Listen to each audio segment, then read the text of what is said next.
اسی طرح سے ہم نے لوگوں سے سنا ہے کہ سعودی عرب کو مملکت توحید کہتے ہیں، جی اس کے بالکل. پیچھے حکمت اور ریزن کیا ہو سکتی ہے؟ دیکھیں آپ اس ملک میں کچھ دن رہیں خود آپ کو پتا چل جائے گا کہ کیوں اس کو مملکت توحید کہتے ہیں. اپنے ملک میں رہتے ہوئے جی آپ دیکھیں گے قدم قدم پر شرک کے اڈے ہیں، شرک کے مظاہر ملیں گے آپ کو. آپ کو کوئی ایک ایسا شہر نہیں ملے گا پورے ہندوستان کے اندر جہاں پر شرک کا کوئی اڈا نہ ہو. میں تو نہیں جانتا کہ کوئی ایسا چھوٹا سا بھی شہر ہے جی جہاں پر کوئی مزار نہیں ہے، جہاں پر شرک کے اڈے نہیں ہے، لوگ جا کے جہاں پر شرک نہیں کرتے اللہ رب العالمین کے ساتھ. لیکن پورا سعودی عرب ایک کونے سے لے کر دوسرے کونے تک آپ دنوں رات ڈھونڈ ڈھونڈ کر مر جائیں گے لیکن آپ کو کوئی شرک کا اڈا آپ کو نہیں ملے گا پورے ملک کے اندر.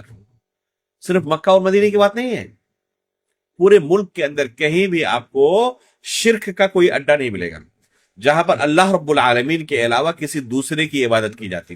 اللہ رب العالمین کی توحید کے اندر لوگ کیا کرتے ہو، خلل کے شکار ہو، اللہ رب العالمین کی توحید کے اندر انحراف کے شکار ہو. اس باب میں آپ کو کوئی کمپرومائز وہاں نہیں ملے گی. یہاں تک کہ جن جگہوں کے بارے میں ڈر ہے ہو سکتا ہے کہ کوئی اسے کیا کرے، شرک کے طور پر استعمال کرے،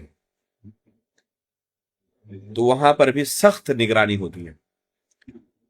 جیسے اللہ کے رسول صلی اللہ علیہ وسلم کی قبر ہے، شہدائے احد کی قبر ہے، بقیع الغرقد کے اندر دفن ہونے والے جو صحابہ کرام تابعین اور آج کے زمانے تک کے لوگوں کی قبریں ہیں. ہمارے ملک کے جو حجاج اور معتمرین جاتے ہیں، چونکہ ان کی گھٹی میں پڑا ہوا ہے شرک کرنا، جب تک یہ چومنا چاٹنا شروع نہ کرتے تب تک ان کو چین نہیں آتا. جی تو وہاں پر بھی جا کر کوشش کرتے ہیں، جو عادت پڑی ہوئی ہے نا وہاں پر بھی جا کر کوشش کرتے ہیں.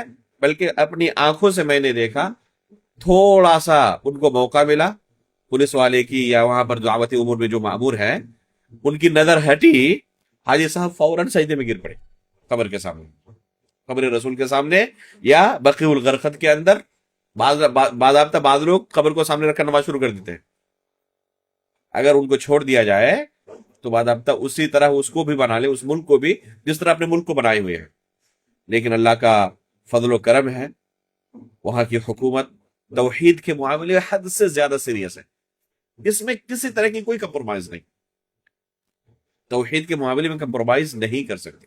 حالانکہ وہاں پر اللہ کے رسول کی قبر ہے، ابو بکر صدیق عمر فاروق رضی اللہ تعالیٰ عنہ کی قبر ہے، صحابہ اکرام کی قبریں ہیں. شرک کے اڈوں میں پیسوں کی برسات ہوتی ہے یا نہیں؟ جی آپ چلے جائیں اجمیر شریف میں، لوگ اپنے گہنے زیورات اتار کے دے دیتے دیگ میں رکھ دیتے ہیں. اتنے زیادہ پیسے اس میں گرتے ہیں دیگ میں کہ شمار کرنے کے لیے لوگوں کو کرائے پر رکھنا پڑتا ہے پیسہ دے کر. جی گن کے دو پیسہ. اگر اللہ کے رسول صلی اللہ علیہ وسلم کی قبر کے بغل میں پیسہ ڈالنے والا بکسا ہوتا، بکسا چھوڑ دے روم بنا ہوا ہوتا، روزانہ روم بھر جاتا شاید. جی پیسے سے کس کو محبت نہیں ہوگی؟ سعودی عرب کی حکومت کو پیسے کی ضرورت نہیں ہے، انہیں محبت نہیں ہے. ظاہر سی بات ہر ہے کہ وہ کسی جی کو توڑ محنت کرتے ہیں جی حلال رزق کے لیے، تو یہاں تو آسانی کے ساتھ موقع مل جاتا. بلکہ ایک صاحب کہہ رہے تھے کہ سعودی حکومت پاگل ہے، بس اگربتی کا ہی بزنس شروع کر دینا تو پیٹرول کی تجارت دوسرے نمبر پہ چلی جائے گی، اگربتی کی تجارت ایک نمبر پہ آ جائے گی. پیٹرول سے زیادہ انکم ان کو اگربتی سے ہو جائے گا. بس اگربتی کی انڈسٹری کھول دے اور اس کی اجازت دے دے بس. تو پیسے سے محبت کس کو نہیں ہے؟